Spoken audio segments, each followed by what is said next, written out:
स्वागत है दोस्तों आपका हमारे YouTube चैनल वीर भूमि बुंदेलखंड ITI में। जैसा कि दोस्तों कल हमने इलेक्ट्रिशियन ट्रेड थ्योरी का पहला चैप्टर कवर किया था, जिसमें हम मानक ट्रेड औजार की क्लास ली थी, जिसमें हमने कल कुछ औजारों के बारे में जाना था ट्रेड के, जैसे कि मैं प्लायर, हैक्सा, आरी और आपके चीजल, छेनी, सबके बारे में मैंने आपको बताया था। आज उसी क्लास को आगे लेके चलेंगे, थोड़े और काफी ट्रेड के औजार रहते हैं तो हर औजार के बारे में जानकारी प्राप्त करेंगे। ठीक है, उसी क्लास को आगे लेके चलते हुए आज हमारा पहला औजार है पेंचकस।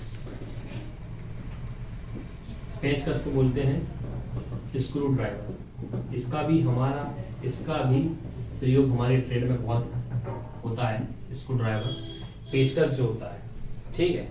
अब पेंचकस समझाने वाला तरीका आपको समझ सकता हूँ। पेचकस का प्रयोग क्या होता है आप जान सकते हैं। पेचकस कैसा होता है आपको मालूम भी है कि पेचकस का सिंबल कैसा होता है, दिखने में कैसा होता है, और आपको ये भी मालूम है कि पेचकस का प्रयोग किसी चीज को कसने के लिए किया जाता है। ठीक है, तो पेचकस इतना ही है। पेचकस में क्या, पेचकस को किसी भी वस्तु नट कसने के लिए किसका प्रयोग किया जाता है। लंबाई पूछ लेता है तो लगभग 15 सेंटीमीटर भी होती है, 20 सेंटीमीटर भी होती है, 25 सेंटीमीटर का भी होता है। तो 15, 20, 25 सेंटीमीटर, 3 सेंटीमीटर का ये हो सकता है। ठीक है, बस इसके क्या 3 भाग होते हैं। एक टिप होती है, यानी जो नोक होती है उसको टिप बोलते हैं। ठीक है, टिप होती है। शेड या होता है, हैंडल होता है, जहाँ से अपन कसते हैं, ऐसे कसते हैं तो उसका वो हैंडल होता है। टिप इसकी नोक कहलाती है। ठीक है, और इसका प्रयोग काम में करते हैं हम। इसका प्रयोग हम करते हैं नटों को कसने के लिए करते हैं। ठीक, अब पेचकस हो गया। ये सब छोटे छोटे जानकारी रखना है, इसलिए मैं आपको करा रहा हूं। एक होता है हमारा पोकर। ये आपने नाम पहली बार सुना होगा, पोकर। पोकर, ठीक, पोकर। ठीक, पोकर को हम सुम्बी या सुम्बी भी कहते हैं। इसको सुम्बी कहते हैं या सुम्बी, इसको हम सुम्बी भी कहते हैं। ठीक है, ये क्या होता है, एक तरीके का पेचकस की तरह ही होता है। ठीक है, पेचकस की तरह होगा, इसमें मतलब एक हैंडल होगा, हैंडल के बाद एक नोक सी निकली जाती है, ये होती है नुकीली होती है। पेचकस में क्या होता है, कसने के लिए जगह रहती। ये क्या रहता है, इसमें पोकर होता है। पोक माने ना उंगली वाली चीज अपन कहते हैं पोकर। पोकर का मतलब होता है नुकीली चीज लगी होती है, इसी टाइम में एक हैंडल होता है और एक नुकीली होती है। तो ये क्या होता है, जो अपन अलग अलग बोर्ड लेते हैं उसमें अपन को मार्किंग करना है। जैसे अपन को कोई एक बोर्ड बनाना है, ठीक, कोई बोर्ड बनाना है तो अपन को यहाँ और यहाँ होल करके नट लगाना है। तो पहले अपन इससे क्या, पोकर से इधर खांचा बना लेंगे एक तरीके का। ठीक है, खांचा बनाने के लिए इसका प्रयोग किया जाता है और इसका आकार बिल्कुल पेचकस की तरह ही होता है। ठीक है, तो सुम्बी का प्रयोग काम में करते हैं, पोकर का प्रयोग यानी किसी बोर्ड में अपन को होल करना हो या खांचा बनाना हो तो हम इसमें किसका प्रयोग करते हैं, पोकर का प्रयोग करते हैं। एक लिखने में रहेगा उसी का होता है। ठीक, इसकी भी लंबाई 20 सेंटीमीटर करीब होती है। ठीक, अगला देखते हैं।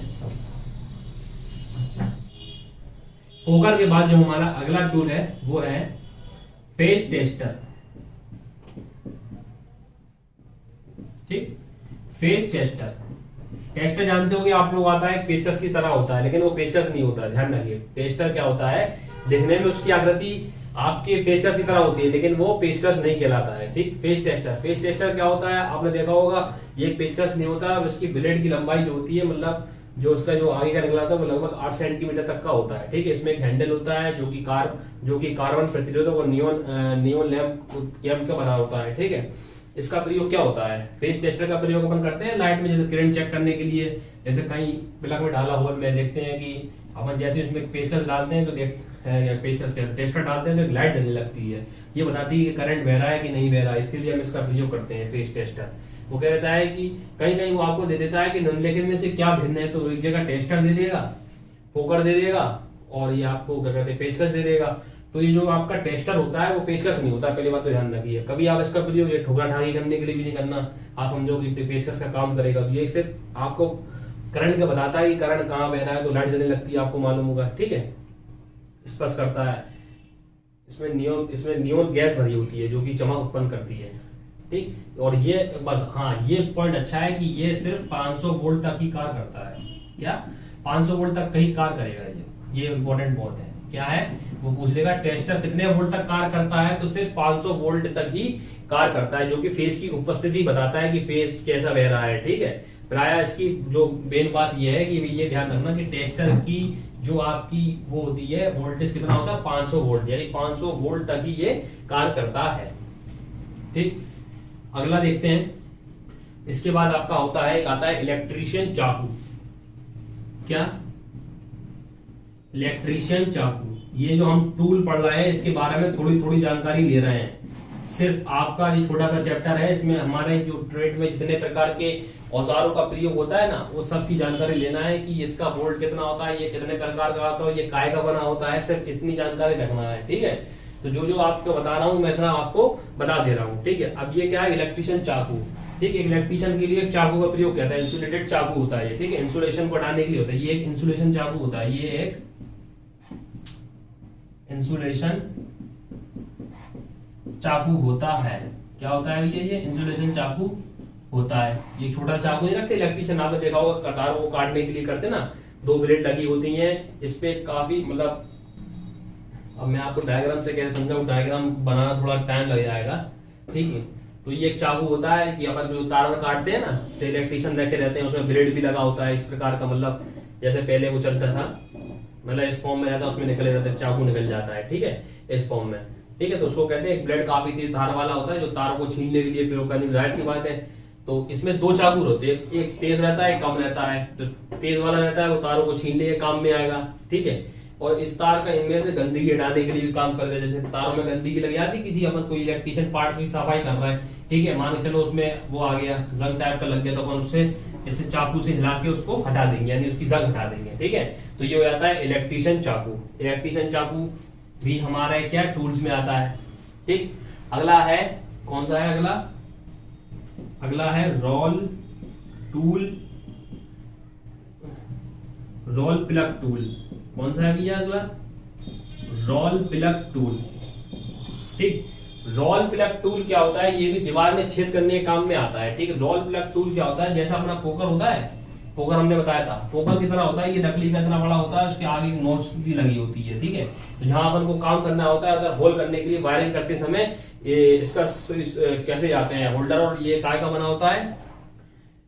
ठीक, इसका प्रयोग होल्डर माइल्ड स्टील व बिट कार्बन स्टील का बना होता है। ठीक है, इसका जो होल्डर बना होता है वो कार्बन स्टील का बना होता है या माइल्ड स्टील का बना होता है। पूछ लेगा कि इसका प्रयोग का दीवार में छेद करने के लिए किया जाता है। Plug, roll plug tool poker जैसा होता है, इधर पोकर होता है। पोकर का प्रयोग हमने काय में करा था? पोकर ये क्या होता है कि अपन को, कि लकड़ी का बोर्ड है, उसमें अपन को खांचे बनाना है, तो निशान बना देते कि भैया इधर इधर हमें नट लगाना है, तो वहां पे हम पोकर का प्रयोग करेंगे।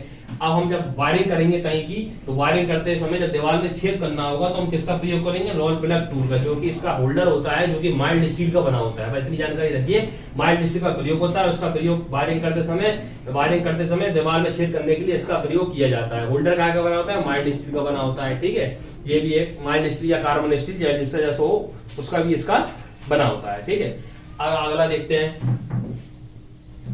अगला है हमारा भैया टेस्ट लैम्प। टेस्ट लैम्प ये क्या होता है? इसका प्रयोग किसके लिए किया जाता है? इसका प्रयोग होता है कि जो हमारी एसी परिपथ होती है ना, एसी परिपथ में शॉर्ट सर्किट का पता लगाने के लिए हम टेस्ट लैम्प का प्रयोग करते हैं। ठीक है, इसमें क्या होल्डर लगा होता है, जिसमें एक बल्ब लगा होता है। ठीक है, और इंसुलेटेड तार लगे होते हैं। ठीक, होल्डर में क्या होता है? 60 वाट का बल्ब लगा होता है। ऐसे पूछेगा टेस्ट लैम्प में कितने वाट का बल्ब लगा होता है? 60 वाट का एक बल्ब लगा होता है। इसका प्रयोग क्या में करते हैं? इसका प्रयोग हम करते हैं कि जैसे हमें परीक्षण करना है इसी परिवार में, कहीं शॉर्ट सर्किट का पता लगाने के लिए किसका प्रयोग किया था? इसका प्रयोग किया जाता है। ठीक है, तो उसके वो पूछ लेगा टेस्ट लैम्प का प्रयोग काय में किया जाता है? टेस्ट लैम्प का प्रयोग किया जाता है शॉर्ट सर्किट का पता लगाने के लिए। इसमें 2 इंसुलेटेड तार लगे होते हैं। ठीक है, एक 60 वाट का बल्ब लगा होता है। इसका प्रयोग टेस्टर की तरह किया जाता है। टेस्टर के जैसे टेस्टर का प्रयोग कर रहे थे अपन, कि पता चल रहा था कि कहाँ करंट बह रहा है, कैसा क्या है। ठीक है, इस प्रकार क्या इसमें एक बल्ब लगा होता है, ये बता देगा आपका कि शॉर्ट सर्किट कहाँ, बल्ब जल जाएगा। ठीक है, ये हो जाएगा विद्युत प्रवाह हो रही है, यहाँ बल्ब जलेगा तो पता चल जाएगा अपन को। ठीक, अगला अपना जो है, जो मैं आपको नोटिस जो आपको बता रहा हूँ कि इसमें अब गया टेस्ट लैंप में कितने वाट का बल्ब लगा होता है, तो 60 वाट का बल्ब लगा होता है मिनिमम। ठीक है, इससे पहले जो मैंने आपको बताया था कि वो 500 वोल्ट पर कार्य करता है, क्या कहते हैं आपका पेचकस कह रहा हूं, सॉरी, वो क्या था बताया था मैंने अभी इससे पहले आपको, टेस्टर। तो टेस्टर 500 वोल्ट का कार्य करता है। ठीक है, टेस्ट लैंप 60 वाट का बल्ब लगा होता है। तो ये क्वेश्चन बनते हैं कि ये किसका बना होता है। सिर्फ ये पूछेगा, ये नहीं पूछेगा आपसे कि टेस्ट लैंप क्या होता है, ये पूछेगा किससे बना हो, किससे उसका होल्डर कैसे बना होता है, ठीक है, और टेस्टर क्या कहते हैं, इसके कितने पार्ट होते हैं, कितने प्रकार होते हैं, ये सब आपसे पूछ लेता है। अब आता है क्या आपका, अब आता है आपका नेक्स्ट स्क्राइबर। ठीक, ये जो जितने आपके ये टॉप, ये जितने आ रहे हैं ना, क्या कहते हैं औजार, इन सब का प्रयोग आपकी ट्रेड में होता है। ठीक है, ये मैं अपने मन से नहीं लिखवा रहा हूं, ये सब का प्रयोग आपकी ट्रेड में होता है, स्क्राइबर का और पेचकस का, सभी चीजों का प्रयोग आपकी ट्रेड में होता है। ठीक है, अब स्क्राइबर क्या होता है, स्क्राइबर जो होता है वो आपका होता है स्टील व कार्बन का बना नुकीला पेना औजार होता है। ठीक है, स्टील व कार्बन का एक नुकीला पेना औजार होता है, कुछ इस तरीके का होता है इसका सिंबल, यानी कुछ एक तरह के पेचकस की तरह मान लो आप। ठीक है, ठीक, इधर क्या होते हैं, दो पार्ट में इधर दाने दाने ऐसे इस टाइप का होता है इसका सिंबल। आज थोड़ी खराब है, मैं कहता हूँ आपको डिजाइन मेरा चित्र बनाने में थोड़ी दिक्कत होगी। ठीक है, तो स्क्राइबर क्या होता है, स्टील व कार्बन का बना होता है। ठीक है, इसमें ये मुख्यतः प्लेन और डबल स्क्राइबर का प्रयोग होता है। इसका प्रयोग क्या होता है, इसका प्रयोग क्या होता है, मार्किंग करने के लिए किया जाता है, यानी कोई अपन जॉब बना रहे होते हैं तो उसकी मार्किंग करनी होती है, तो उसके साथ करेंगे हम स्क्राइबर की सहायता से करेंगे। ठीक है, यानी कोई जॉब पर अपन काम कर रहे हैं, उसकी मार्किंग करना हो तो मार्किंग करने के लिए अपन किसका प्रयोग करेंगे, स्क्राइबर का प्रयोग करते हैं। ठीक है, ये प्लेन भी होता है, और क्या करते हैं, कटिंग करते समय जब मार्किंग करेंगे तब भी इसका प्रयोग किया जाता है। ठीक है, बस इतना ही है इसमें। बस इसमें ज्यादा ये पूछ लेता है कि स्क्राइबर को जंग लेने, इसमें जंग नहीं लगना चाहिए कभी कभी। कभी क्या यंत्र होता है लोहे का, इसमें जंग लग जाएगा तो जंग लग जाएगा तो काम नहीं करेगा, इसलिए जंग से बचाना चाहिए। ठीक है, यानी पेंट करते रहना चाहिए, पेंट का मतलब ग्रीस लगा देना चाहिए, इससे इसमें जंग न लगे। ठीक है, अगला है हमारा पंच। कौन सा टूल है हमारा, पंच। पंच क्या होता है, एक तरीके का ये भी मार्किंग करने के लिए प्रयोग होता है। ये कुछ ऐसा होता है जैसे, ठीक है, ये हो गया, और इसकी जो टिप होगी थोड़ी सकरी सी होगी। ठीक है, तो ये क्या होता है, ये कार्बन स्टील द्वारा बना होता है, और इसका टिप जो है थोड़ा सकरा होता है। ठीक, अब कहीं भी अपन को अगर छेद करना है, किसी जॉब पे अगर काम करना है, मान के चलो ये आपके सामने एक जॉब है। ठीक है, अब आपको मार्किंग करना है, यानी इधर इधर काम करना है, तो आप इससे भी क्या करोगे, मार्किंग कर लेंगे, यानी इससे पंच कर लेंगे, यानी हथौड़ी से इससे निशान लगा लेंगे कि यहाँ यहाँ में वर्क करना है, इधर ठोक दिया, इधर ठोक दिया, इधर ठोक दिया, तो पंच कर देना, पंच कर दो इसको, तो उससे क्या वो स्पॉट आ जाएगा उस पर। स्पॉट से क्या हमें जानकारी रहेगी कि इतना इतना भाग हमें निकालना है, इतना भाग हमें काटना है, यहाँ से हमें वार देना। तो पंच का प्रयोग का मार्किंग करने के लिए प्रयोग किया जाता है। ठीक है, मार्किंग करने के लिए भी इसका प्रयोग किया जाता है। पूछ लिया किसका बना होता है, ये भी कठोर स्टील का बना होता है। ठीक है, ये जो सेंटर पर जो पंच होता है, यानी सेंटर में जो पंच होता है वो 90 डिग्री का कोण बनता है। ठीक है, सेंटर में पूछ लेगा कि 90 कितने डिग्री का कोण बनता है, सेंटर पर 90 डिग्री कोण पर होते हैं। इसका जो सेंटर होता है वो कितने डिग्री पर होता है, मान के चलिए पंच है एक तरीके का ये मार्कर। ठीक है, तो ये इसका जो सेंटर है, टिप जो होगी इसकी सकरी होगी, और इसके सेंटर में जो कोण बनेगा वो 90 डिग्री का बनेगा। ठीक है, इसका क्या बनेगा, 90 डिग्री का प्रयोग होगा। ठीक है, ऐसी आता है डिवाइडर। अगला टूल आता है डिवाइडर। डिवाइडर क्या होता है, एक तरीके का जॉब की लंबाई नापते हैं, एक प्रकार होता है ना ऐसा, ये इस टाइम में जो अपन रेखागढ़ में प्रकार का प्रयोग करते थे ना, एक आता था कसने वाला, इधर वो लगी रहती थी, वहां पे चाबी टाइप की लगी रहती थी। ठीक है, और एक आता है नॉर्मल फिट वाला। ठीक है, तो डिवाइडर भी दो प्रकार के होते हैं। ठीक है, इसका क्या प्रयोग होगा, ये भी हाई कार्बन स्टील का बना होता है, और ये लंबाई मापने के लिए यानी कोई जॉब पे अपन काम कर रहे हैं तो उसकी लंबाई नापने के लिए अपन डिवाइडर का प्रयोग करेंगे। अपन शुद्ध भाषा में बोले अपन प्रकार बोलते हैं इसको। ठीक है, प्रकार बोलते हैं, रेखागढ़ में जो अपन चाप लगाते थे, ये वही एक तरीके का डिवाइडर। ठीक है, तो डिवाइडर का प्रयोग हम काम में करेंगे। अपन ने देखा था एक परफेक्ट मतलब एक पूरा कसा हुआ था, एक चाबी के हिसाब से अपन कितना कसना हो कितना कर दो। ठीक है, तो ये भी क्या है, उसकी जॉब की लंबाई नापने के लिए अपन इससे नाप ले रहे हैं कि भैया इतनी लंबाई का हमें जॉब काटना है। ठीक है, तो ये भी क्या मापने के लिए जो कहता है एक डिवाइडर का प्रयोग किया जाता है। का बना होता है, हाई कार्बन स्टील का बना होता है। ठीक है, स्टील के बनाए जाते हैं। ठीक है, रिवेट टाइप आदि, रिवेट टाइप दो प्रकार, एक में रिवेट लगी होती है और एक में स्प्रिंग लगी होती, यानी रिवेट वाला जो होता है परमानेंटली वाला रिवेट लगे किया है, यानी इसमें अपने अनुसार नहीं डाल सके, और ये तो इसमें चाबी लगी होती है तो अपने हिसाब से कस लें, छोटा बड़ा जैसा करना वो कर लो। दो प्रकार के होते हैं, एक रिवेट वाला होता है और ये वाला होता है। ठीक है, अगला जो हमारा होता है ट्राई स्क्वायर। कौन सा होता है, ट्राई स्क्वायर। ठीक, ये औजार का चैप्टर है, थोड़ा बोरियत वाला है।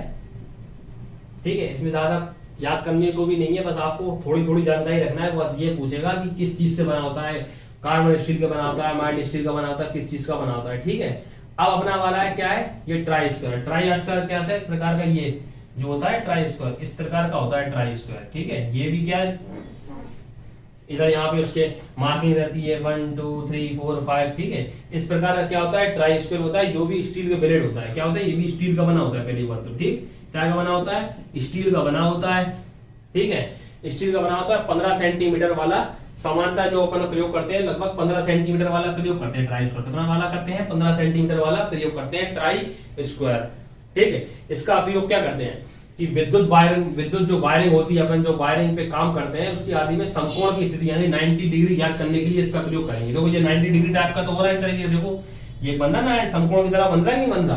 तो अपन जिसमें विद्युत वायरिंग में काम कर रहे हैं, विद्युत वायरिंग में उसकी समकोण की स्थिति पता लगाते हैं कि कहां पे 90 डिग्री का कोण बने, यानी कहीं अपन काम कर रहे हैं किसी फील्ड पर और अपन को पता लगाना है कि कहां पे वायरिंग 90 डिग्री पे है, तो अपन किसका प्रयोग करेंगे, ट्राई स्क्वायर का प्रयोग करेंगे, ठीक है। उम्मीद करता हूं आपको ये समझ में आ रहा होगा, ठीक। अगला देखते हैं, जो टूल्स है या औजार है वो है स्टील रूल, ठीक। स्टील रूल क्या होता है, एक तरह का जो अपना स्केल होता है मार्केट में अपन यूज करते हैं तो प्लास्टिक वाला करते हैं, लेकिन असल में जो आपका स्केल होता है वो आपने देखा वो स्टील वाला होता है, ठीक। कभी कभी बच्चे लेके आते थे स्कूलों में, ठीक है। आप प्लास्टिक वाला बनाने लगा, लेकिन जो मेन होता है स्केल वो कौन सा होता है, वो स्टील वाला होता है, ठीक है। ये लगभग नॉर्मल कितने सेंटीमीटर का होता है, 15 30 या 40 सेंटीमीटर का होता है, ठीक है। बड़े बड़े आते हैं लेकिन मतलब इतने साइज का आता है, ठीक है, ठीक। इसमें मार्किंग रहती है 1 2, अपन नॉर्मल 15 सेंटीमीटर तक का यूज करते हैं ज्यादातर। अपन स्कूलों में जो अपन ने स्केल का प्रयोग किया है वो 15 सेंटीमीटर का आता है, बहुत बड़े बड़े नहीं है, यानी 15 सेंटीमीटर का भी आता है, 30 सेंटीमीटर का भी आता है, 40 सेंटीमीटर का भी होता है, ठीक है। स्टील रूल है तो जाहिर सी बात है स्टील से बना होता होगा। अब ये स्केल है तो इसका प्रयोग क्या करेंगे, अपन नापने की प्रयोग करेंगे, ऐसा कोई बताने वाली चीज तो है नहीं है कि क्या करेंगे।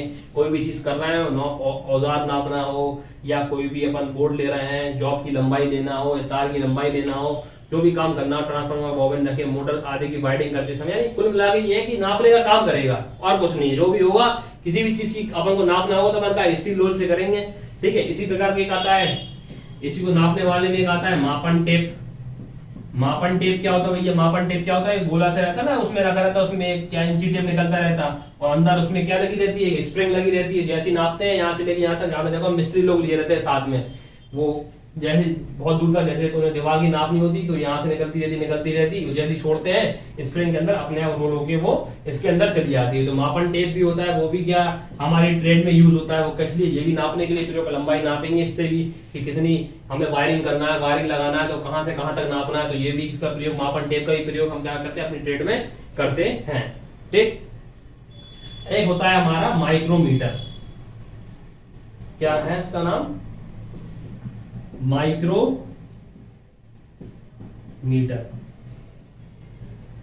माइक्रोमीटर क्या होता है, ये थोड़ा नाम आपने पहली बार सुना होगा, ठीक है। माइक्रोमीटर क्या होता है, इससे हम तारों का व्यास ज्ञात कर लेते हैं, ठीक है। इसका तारों का व्यास ज्ञात करने के लिए इसका प्रयोग किया जाता है। तारों की बात, जैसे अपन जो तार लेना है, कोई सा भी तार अपन वायरिंग करने के लिए जिस तार का प्रयोग करेंगे तो कितने साइज का हमें तार लेना है, कैसे नापेंगे, स्टील रूल से तो नापे पाएंगे ना, अपन इससे माप पाएंगे टेप से। तो तार की मोटाई जो अपन ज्ञात करेंगे वो कैसे ज्ञात करेंगे, माइक्रोमीटर से ज्ञात करेंगे, ठीक है। ये इसकी ये जो होता है इससे कहां तक की, यानी 1 mm से लेके 1 mm तक का जो तार होता है ना, उसने की भी मोटाई ये ज्ञात कर सकता है। 1 mm से लेके 100वें भाग तक की माप,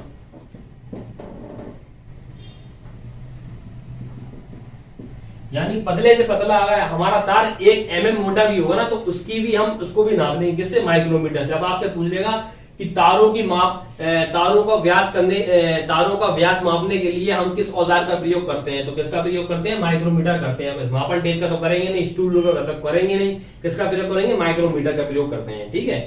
तो माइक्रोमीटर का प्रयोग क्या, तारों का व्यास ज्ञात करने के लिए करते हैं, ठीक है। तारों का व्यास ज्ञात करने के लिए किसका प्रयोग किया जाता है भैया, माइक्रोमीटर के लिए किया जाता है। ये एक नाम थोड़ा अटपटा सा लगा जो आपने पढ़ा नहीं होगा, बाकी मापन टेप, स्टील रूल और क्या कहते हैं हेक्सा वेक्सा सब आप जानते हैं, पेचकस सब आप जानते हैं, लेकिन ये माइक्रोमीटर एक नया औजार है एक तरह से जिसके बारे में आपको जानकारी ज्यादा नहीं होगी। तो आपसे पूछे माइक्रोमीटर का प्रयोग कहां में करते हैं, तो माइक्रोमीटर का प्रयोग किसी भी तार, यानी छोटे से छोटा या बड़े से बड़ा तार का व्यास ज्ञात करने के, व्यास का मतलब है डायमीटर ज्ञात करने के लिए हम किसका प्रयोग करेंगे, माइक्रोमीटर का। अगला देखते हैं, अगला जो अपना औजार है वो है साहुल। अब साहुल भी आपको थोड़ा अटपटा सा नाम लग रहा होगा, साहुल क्या आता है? तो साहुल को हम इंग्लिश में बोलते हैं प्लम बॉब। क्या बोलते हैं इसको? Plum Bob. ठीक, ये क्या होता है? एक तरीके का लट्टू की तरह होता है, लट्टू होता है ना घुमा देते, उसी प्रकार का होता है ये इस फॉर्म में। ठीक है, आपने देखा होगा ये इस प्रकार का होता है। ठीक है, ठीक है। अब इसमें क्या होता है, एक ऐसा हैंडल लगा होता है, ये ऐसी। अब ये साहुल प्लम बॉम्ब जो होता है, आपने देखा होगा जब कोई अपना मिस्त्री आता है, अपना घर वगैरह बनता है, तो जब वो दीवार मापता है, जब दीवार बनाता है, यानी ऊर्ध्वाधर स्थिति का पता लगाने के लिए दीवार यानी एक सी आए, तो आपने देखना कि वो इससे अंदाजा लगाता है। इस तरह का एक प्लम यानी साहुल लिए रहता है, उससे जब वो दीवार खड़ी करता है तो देखना इससे नापता है यहाँ से लेके वहां तक, यानी दीवार सीधी जा रही कि नहीं, या ऊर्ध्वाधर स्थिति में आ रही कि नहीं आ रही। तो यानी इसका प्रयोग किस लिए कर रहे हैं? ऊर्ध्वाधर स्थिति ज्ञात करने के लिए करते हैं। ऊर्ध्वाधर स्थिति ज्ञात करने के लिए करते हैं, यही पूछेगा आपसे बस। जैसे उसने पूछ लिया कि तारों का व्यास ज्ञात करने के लिए किस यंत्र का प्रयोग किया जाता है, तो आप कहोगे माइक्रोमीटर का प्रयोग किया जाता है। अब हो गया साहुल या प्लम बॉब बोलते हैं इसको इंग्लिश में। क्या इसका प्रयोग किसके लिए किया जाता है? इसका प्रयोग क्या? ऊर्ध्वाधर स्थिति ज्ञात करने के लिए हम साहुल का प्रयोग करते हैं। एक तरह का लट्टू, जैसे लट्टू होता है उसी शेप में होता है ये। ठीक है, आपने देखा भी होगा जब दीवार बनती है तो इसी का प्रयोग किया जाता है। ठीक है, इसके बाद हमारा अगला है रेतियां। ठीक, रेतियां तो आप समझते होंगे, रेतियां को हम इंग्लिश में क्या बोलते हैं? फाइल्स। क्या बोलते हैं भैया? फाइल्स। ठीक, ये भी एक तरीके का क्या हमारे ट्रेड का औजार होता है।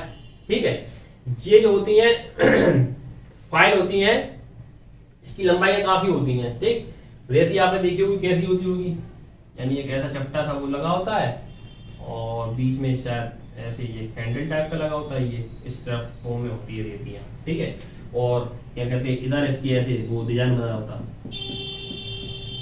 ऐसे ऐसे, मतलब ऐसा को थोड़ा रोटेट कर देते हैं, पूरा पेन होता है। ठीक है, खुदरी सतह वाले टूल को रगड़ कर हटाने की प्रक्रिया, जैसे जब कार्बन आया था ना, तो कार्बन हटाने के लिए अपन काय का प्रयोग? रेती का प्रयोग करते हैं घिसने के लिए, ताकि कार्बन पूरा हट जाए।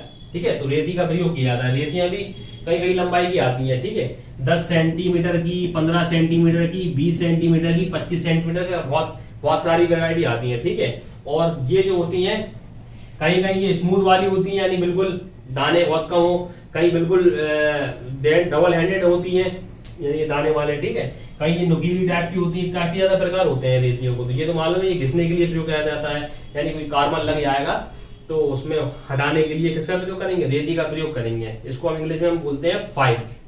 ठीक, रगड़ के जो कार्बन को हटा देना खुदरी सतह से, उसके चूर्ण को हटाने की प्रक्रिया हम क्या बोलते हैं? रेतना, यानी इंग्लिश में बोलते हैं फिलिंग, इसलिए इसको हम फाइल बोलते हैं। ठीक है, इसको क्या है? समतल सतह, यानी कोई अपन ने जॉब बनाया।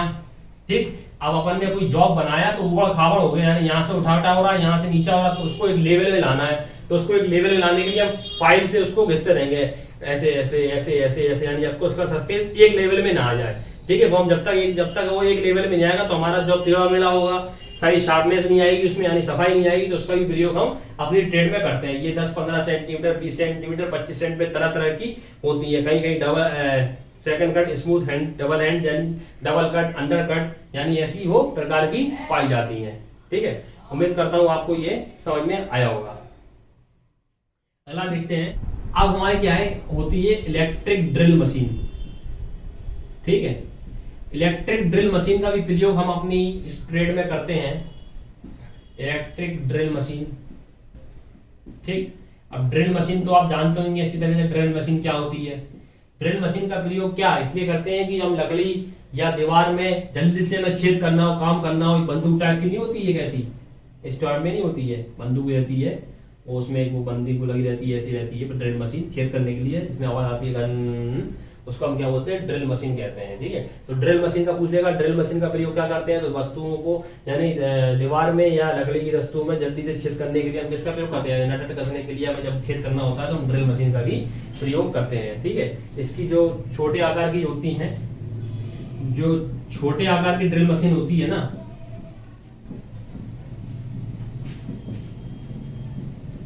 ठीक, उसकी क्षमता होती है आपकी 8 mm, 8 mm बिट की क्षमता होती है। ये याद रखते हैं, वो कहेगा छोटी जो ड्रिल मशीन होती है उसकी क्षमता कितनी होती है? वो होती है 8 mm बिट की। ठीक है, ये याद रखें, वो पूछेगा कि छोटे आकार की ड्रिल मशीन की क्षमता कितनी होती है, वो होती है 8 mm प्रयोग की। ठीक है, तो इसका प्रयोग भी काय के लिए, इसमें बताने की जरूरत नहीं। ड्रिल मशीन का प्रयोग क्या छेद करने के लिए करेंगे, कुछ कसना हो अपन को, होल करना हो, नट लगाना हो, तो क्या ड्रिल मशीन से जल्दी से आसानी से उसमें छेद हो जाएगा, तो वो ये भी हमारे ट्रेड में प्रयोग किया जाता है। ऐसे ही आप ही थोड़े बहुत और बचे हैं 2-4 औजार, उसको हम अगली क्लास में देखेंगे। आज के लिए इतना ही काफी रखते हैं, और मेरा आपसे यही कहना चाहेगा कि आप अगर हमारे चैनल पर नए हैं तो फटाफट हमारे चैनल को सब्सक्राइब कीजिए, बेल आइकन को ऑन करिए।